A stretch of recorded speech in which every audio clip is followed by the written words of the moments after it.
त्यानुसार तुम्ही त्याच्या विरुद्ध FIR घेऊन फौजदारी कारवाई सुरू करावी. चला पुढचा प्रश्न क्रमांक 2.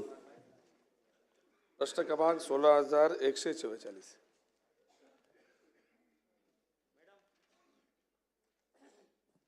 छापल्याप्रमाणे. अध्यक्ष महोदय, मला अत्यंत महत्त्वाच्या मुद्द्यावरती आपल्या बोला. समोर गोष्ट करायचं आहे आणि मला ते मुद्दा मांडण्याच्या आधी फक्त 1 मिनिट बोलण्याची संधी देण्यात आली.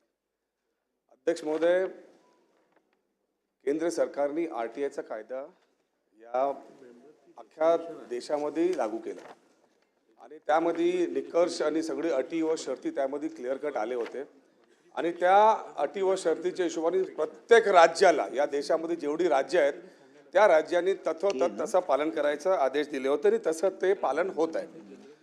अध्यक्ष महोदय, त्यामध्ये जे RTIचा कायदा आल्यानंतर काही लोक सुप्रीम कोर्टमध्ये गेले आणि सुप्रीम कोर्टमध्ये काही अटी व शर्तीवरती त्यांनी चॅलेंज केलं होतं. त्यामध्ये एक होती ते TTEच्या संदर्भात.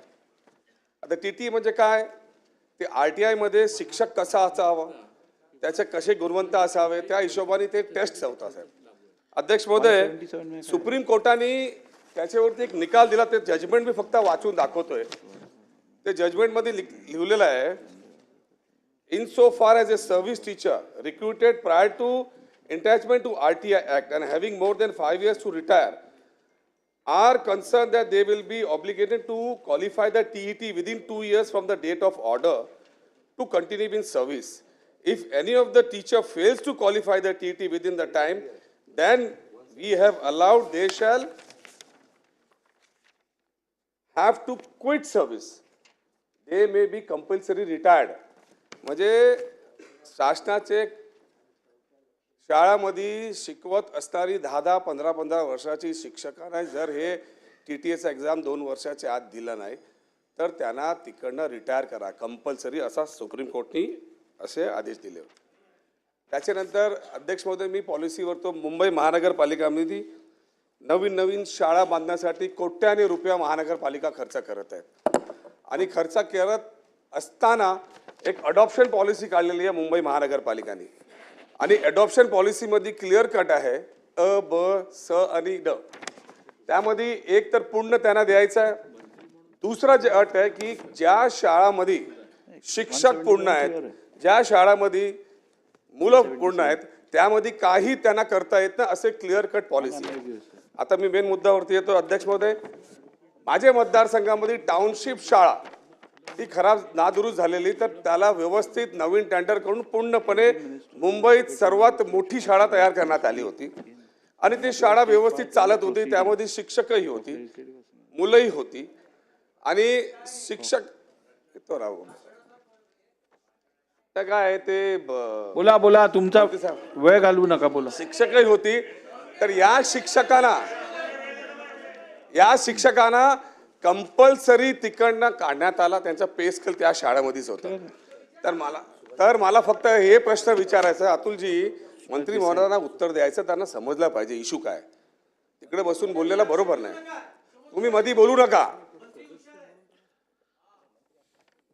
तर माझा इकडे बसले. माझा स्पेसिफिक प्रश्न असा आहे अध्यक्ष महोदय, की जेव्हा पॉलिसी क्लिअर आहे, आपल्याला काढता येत नाही, तर माझा पहिला प्रश्न, बसा, डिस्टर्ब करू नका.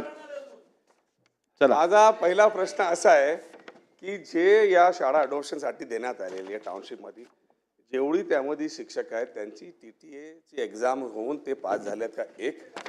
दुसरा माझा जे प्रश्न, जे मी सांगितलं की या शाळेमध्ये CBSEचे वर्ग चालत असतात, ते फुल असताना ते वर्ग नाही वाढवलं. त्यानंतर टीचरला कंपल्सरी जे आहे ना तिकडनं बाहेर काढण्याचा षडयंत्र झाला आणि हे सगळं होत असताना बाकी त्यांचं पे स्केल वगैरे जे आहे ते व्यवस्थित आहे की नाही. मला जे माहितीच्या हिशोबाने आहेत की तिथे जे शिक्षक आहेत ते फक्त 10वी आणि 12वीचे शिक्षक तिकडे शिकवत आहेत. हे तिकडचे जेव्हा पॅरेंट्सला कळलं त्यांनी तिकडे आंदोलन केलं. तर माझा हा स्पेसिफिक प्रश्न आहे की हे जे मी माहिती आज सभागृहामध्ये ठेवली आहे शिक्षकांच्या संदर्भात, ट्रान्सफरच्या संदर्भात, पे स्केलच्या संदर्भात, CBSEच्या संदर्भात, या सर्वांची चौकशी एक सिनियर महानगरपालिकाचे आयुक्त किंवा प्रिन्सिपल सेक्रेटरीच्या माध्यमातून होणार का? हे माझे स्पेसिफिक 2 प्रश्न आहेत. अध्यक्ष महोदय, आपण PPC तत्वावर बऱ्याच महानगरपालिकेच्या शाळेमध्ये हा उपक्रम राबवला जातो. अध्यक्ष महोदय, आपण शाळा चालवायला देत नाही, आपण फक्त शिक्षक नेमतो तिथे. त्या पद्धतीने आपण ह्या शाळेमध्ये 9वी 10वीच्या विद्यार्थ्यांसाठी ह्या संस्थेतर्फे शिक्षक नेमले होते अध्यक्ष महोदय. आणि शिक्षक नेमल्यानंतर अध्यक्ष महोदय, पूर्वीचा जो रिझल्ट होता म्हणजे 10वीचा रिझल्ट तो 60%वरनं 81.50% गेला अध्यक्ष महोदय, 10वीचा रिझल्ट.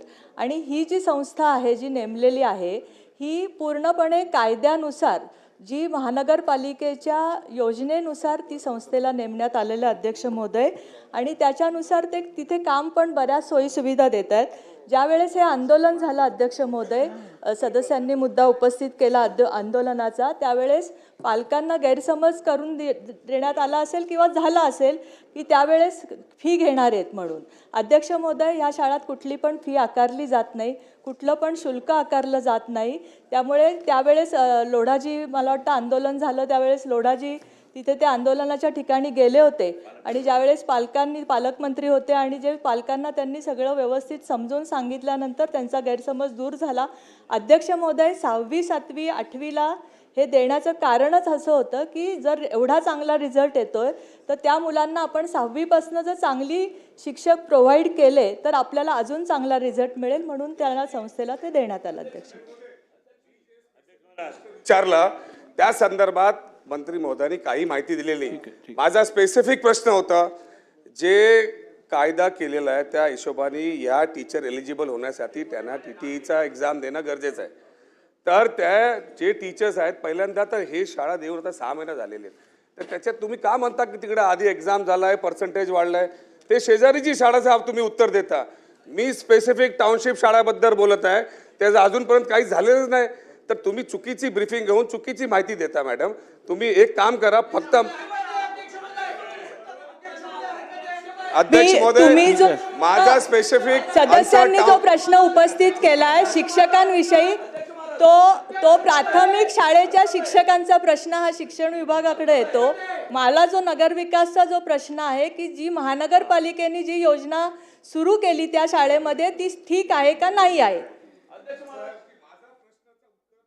देणार. ठीक आहे, हे माझा कन्सर्न नाही. माझा कन्सर्न हे आहे की जे कायदा आहे त्या कायद्याच्या अनुषंगाने टीचरची भरती झालेली आहे का, हा माझा पहिला. दुसरा, जे पॉलिसी आहे पॉलिसीमध्ये क्लिअर कट आहे, ते पॉलिसी संदर्भात सांगा. जिथे आपल्याकडे शिक्षक आहेत, जे आपल्याकडे मुलं आहेत महानगरपालिकाचे, तिथे काही अडॉप्शन करता येत नाही. हे 2 प्रश्नाचे त्यांनी उत्तर द्यावं ना मला.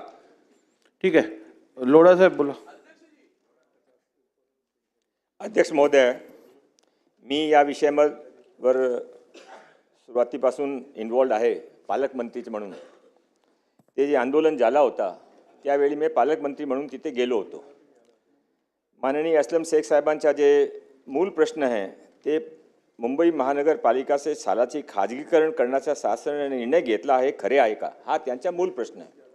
आता ते मूल प्रश्न सोडून ते विचारतात ते ठीक आहे, ते त्यावर बोलत नाही. हा खाजगीकरणाचा निर्णय महानगरपालिकाने 2007 घेतला होता आणि त्यावेळी त्यानंतर 37 स्कूलाने यावेळी ते ॲडॉप्शन पॉलिसीमध्ये काय ते त्यांचे अधिकार काही नाही, फक्त शिक्षकचा सर्व खर्चा आणि स्कूल चालवण्याचा सर्व खर्चा हा ते संस्था वहन करते.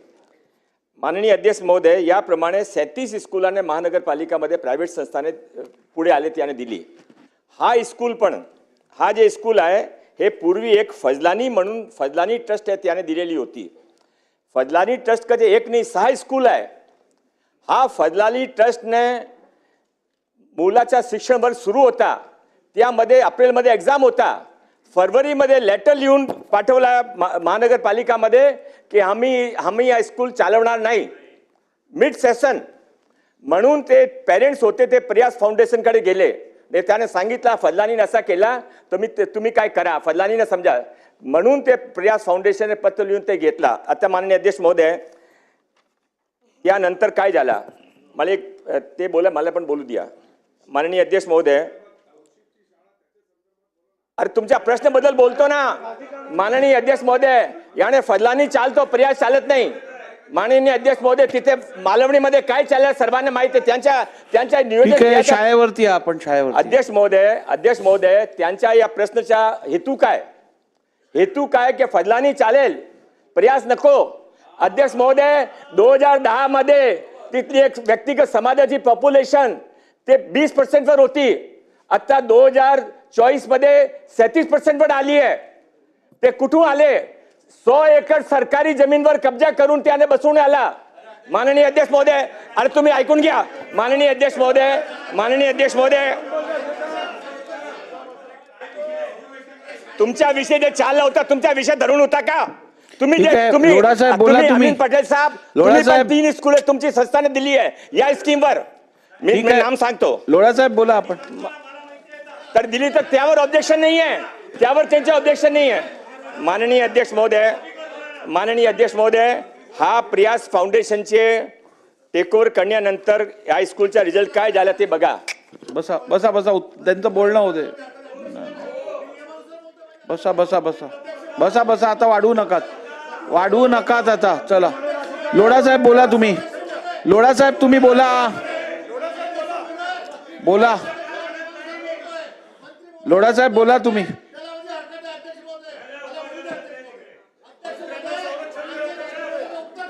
बोला. त्यांचा होते तुम्हाला देतो. एक लक्षात घ्या. माननीय चला, अध्यक्ष महोदय, जे नवीन संस्थाने टेकओव्हर केला त्यावेळी माननीय अध्यक्ष महोदय, त्यावेळी फक्त मी एक कंपॅरिझन सांगत नाही, एक सांगतो. Percentage of student who have gained at least 1 skill. फडलानीच्या वेळी काय होता? 0. आता काय झाला? अरे तुम्ही फडलानी ते दिला तर त्यावेळी तुम्ही ऑब्जेक्शन कसा नाही घेतला? आता काय झालं? 66%. माननीय अध्यक्ष महोदय, number of students who activated their accounts पूर्वी कितना होता? 39%. आता कितना झाला? 402. माननीय अध्यक्ष महोदय, हा नवीन संस्थाने टेकओव्हर करण्यानंतरचा विषय. माननीय अध्यक्ष महोदय, हा सर्व जे त्यांचे जे प्रश्न आहे त्या मागेचा हेतू काय ते मी विधानसभाच्या समोर बोलू इच्छितो. माननीय अध्यक्ष महोदय, मी हा आंदोलनामध्ये पालकमंत्री म्हणून गेलो. पालकमंत्री शिक्षणाचे जे प्रिन्सिपल होते त्याने काही पालकांना काही सांगत होते, म्हणून पालकांमध्ये प्रश्न होता. मी तिथे गेलो. तिथे गेल्यानंतर माननीय असलम शेख साहेबांनी तिथे आंदोलन केल्यानंतर पोलिसने कारवाई केली, म्हणून मी ते कार्यक्रम मध्ये जाऊ शकतो. आणि नंतर माननीय अध्यक्ष महोदय काय झाला? नंतर त्याने इथे कोई माझ्याशिवाय येऊ शकत नाही, सरकार इथे चालत नाही, फक्त असलम शेख चालणार आहे. माननीय अध्यक्ष महोदय, त्यांचा वीडियो मैं आपला देतो. ते वीडियो मध्ये काय लिखला है? लोगों को डरा धमका कर आप ये कर रहे हैं, लेकिन मंगल प्रभात लोढ़ा, आपसे कोई डरने वाला नहीं है. लोढ़ा जी, भारतीय जनता पार्टी आज आपकी ताकत है, उसका दुरुपयोग करो. उसका परिवार उजाड़ रहे हो, वह अपनी ताकत और आपके परिवार पर कभी न कभी लाएगा, और उसे में तुम्हारे पालक मंत्री से क्या लेने देने. माननीय अध्यक्ष महोदय, आ वीडियो आहे. અને माननीय अध्यक्ष महोदय, माझी चूक काय होती? माननीय अध्यक्ष महोदय, माझी चूक काय होती? माझी चूक होती पालकमंत्रीचे नाते ते स्कूलचे पालकांमध्ये काही विषय होता ते समजावण्यासाठी मी तिथे गेलो होतो. आणि माननीय अध्यक्ष महोदय, अरे माननीय अध्यक्ष महोदय, मला धमकी देता. मी सालाच्या बालीसाठी गेलो होतो तिथे. ठीक आहे, चला. ठीक आहे, बस झालं. बसा बसा. चला, प्रश्न क्रमांक 3. चला, प्रश्न क्रमांक 3. ठीक आहे, बसा देतो. जागेवर बसून बोला. देता हूं, बैठो. देतो. बसा. अध्यक्ष एक मिनिट. महोदय. नाही, थांबा. प्रश्नोत्तराचा तास चालू आहे. प्रश्नोत्तराच्या तासात तुम्ही पॉइंटेड प्रश्न विचारा. मी कोणालाही भाषण करायला इकडे देणार नाहीये. चला. माझा स्पेसिफिक प्रश्न पहिल्यापासून हेच आहे की जे कायदा आहे कायद्याच्या अनुषंगाने जे शिक्षक आपल्याला ठेवायचं आहे त्याला TET एक्झाम पास असलं पाहिजे, हे कायदा आहे. कायद्याच्या हिशोबाने ते टीचर्स आहे की नाही फक्त एवढंच आहे. आणि हे जे मी बोललोय, जे टीचर्सची फोर्सफुली बदली करण्यात आली, पॉलिसीमध्ये अशी हेच नाही, अटच नाही की जिथे आपली मुलं, त्या संदर्भात एक त्यांनी मिनिट. 2 मला द्यावं ना. ठीक आहे. TET नसणार तर त्यांना रद्द केलं पाहिजे, सिंपल. जे सदस्य विचारतायत तो शिक्षण खात्याचा प्रश्न आहे. दादा भुसेजी इथे उपस्थित आहेत, त्यांनी द्यावं. ठीक आहे, ते आहेत ना, देत आहेत उत्तर. बोला. अध्यक्ष महोदय, उत्तर नको आहे का तुम्हाला? उत्तर नको आहे का? बसा तुम्ही. अरे